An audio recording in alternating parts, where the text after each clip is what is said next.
Hello mommies and daddies, कैसे हैं आप? आई होप आप सब अच्छे होंगे। मॉमीज, आज के वीडियो में हम बात करने जा रहे हैं थर्ड ट्राइमेस्टर यानी कि बिल्कुल आखिरी तिमाही 7वें 8वें महीने में कुछ कॉम्प्लिकेशंस होते हैं और वो कॉम्प्लिकेशंस ऐसे होते हैं जो आपके बच्चे के लिए भी खतरनाक साबित हो सकते हैं। तो मॉमीज, आज वो कॉम्प्लिकेशंस आपको बताने जा रही हूँ। आप उसको ऐसे मत लीजिए कि भाई ये कॉम्प्लिकेशन अगर मुझे है, जरूरी नहीं है हर किसी में हो। आपको जरूरत है अपना ध्यान रखने की और उन कॉम्प्लिकेशंस पर ध्यान देने की। अगर आपको ऐसी छोटी सी भी कंडीशन लगती है तो आपको डॉक्टर को जरूर बताना चाहिए। तो चलिए आज की वीडियो की शुरुआत करते हैं।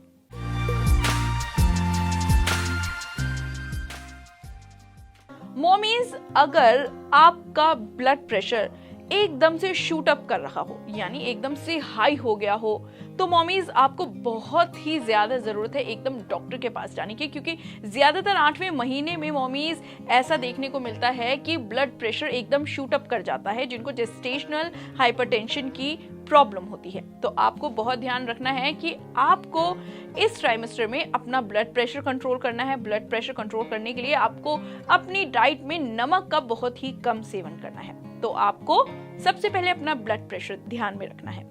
मॉमीज, दूसरी चीज है कि आपके अगर यूरिन में प्रोटीन आ रहा है तो इस पर भी आपको ध्यान देने की जरूरत है। अब आप बोलेंगे कि इसका पता कैसे चलेगा? देखिए मॉमीज, कभी कभी हम जब यूरिन पास करते हैं तो हमें जलन होती है या यूरिन कई बार किसी डिस्चार्ज फॉर्म में आता है। अगर आप डॉक्टर के पास जाएंगे तो डॉक्टर डेफिनेटली आपको यूरिन टेस्ट के लिए बोलेंगे।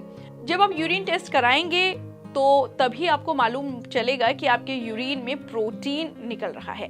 अगर आपका यूरिन के थ्रू प्रोटीन पास हो रहा है यानी वो आपके बॉडी में स्टोर ही नहीं हो रहा, जो आपके बच्चे को भी नहीं मिल रहा, वो एक वेस्ट की तरह आपके यूरिन से निकल रहा है बाहर, तो ये बहुत ऐसी कंडीशन होती है जिसमें आपके बेबी के लिए ज्यादा खतरा होता है, क्योंकि उसके पास तो कोई भी प्रोटीन स्टोर ही नहीं हो रहा, ना आपके बॉडी में प्रोटीन स्टोर हो रहा है। तो आपको बहुत ध्यान देने की जरूरत है। इस कंडीशन में भी कई बार ऐसा होता है कि बेबी को लैप्स होने का खतरा होता है, तो आपको इन चीजों का भी ध्यान देना है। अपने यूरिन का हमेशा ध्यान देना है। साथ ही मॉमीज, कई ऐसी कॉम्प्लिकेशंस होते हैं जो आपको फर्स्ट ट्राइमेस्टर से लेके ड्यूरिंग ड्यू डेट चलते रहते हैं। जैसे कई बार कई मदर्स में ब्लीडिंग की समस्या होती है और रुक रुक के ब्लीडिंग होती है, तो आपको ध्यान देना है कि उस ब्लीडिंग की मात्रा कितनी है, ज्यादा है, कम है। और वैसे भी आपने अगर स्टार्टिंग में इस ब्लीडिंग की समस्या जैसे ही आपको आई होगी और आपने डॉक्टर को बताया होगा, आपको डॉक्टर ने कुछ ना कुछ सलाह दी होगी और कुछ ना कुछ दवाइयाँ दी होगी जो आप रेगुलर ले रही होंगी और रेगुलर उस चीज़ का चेकअप करा रही होंगी, तो आपको डरने की बात नहीं है। लेकिन अगर आप इस ब्लीडिंग को बिल्कुल ही अवॉइड करती हैं तो ये खतरे की घंटी है, तो बिल्कुल भी इन ब्लीडिंग्स को अवॉइड ना करें।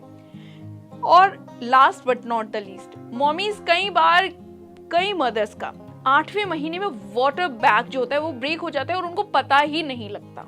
जी हाँ मॉमीज, ये एक ऐसी चीज है जो आपको बहुत ज्यादा ध्यान में रखनी है। देखिए, वाटर बैग आपको जब ब्रेक होगा तो आपको पता लगेगा कि हाँ लेबर पेन हो रहा है या दर्द हो रहा है, और वाटर बैग जब ब्रेक होता है तो एकदम से फ्लो में पानी आता है। तो मॉमीज, उस पर भी आपको ध्यान देना है कि अगर आपको अननेचुरल सी चीज अपने शरीर में दिख रही है, कहीं से पानी आ रहा है और आप उसमें कुछ फोर्सफुली कुछ ना रोक पा रहे हैं ना कुछ कर पा रहे हैं, तो उस चीज का आपको ध्यान देना है। आपको क्योंकि आपका बेबी वाटर बैग में है, वो आपके बेबी के लिए एक ऐसी कंडीशन है जहां पर वो सेफ है, लेकिन अगर वो वाटर बैग फट जाता है तो वो आपके बेबी के लिए बहुत ही खतरनाक साबित हो सकता है। अगर ये 8वें महीने में होता है या 7वें महीने में होता है, ये बहुत एक ऐसी कंडीशन है जिसके लिए आपका बेबी बहुत ही बुरी कंडीशन है।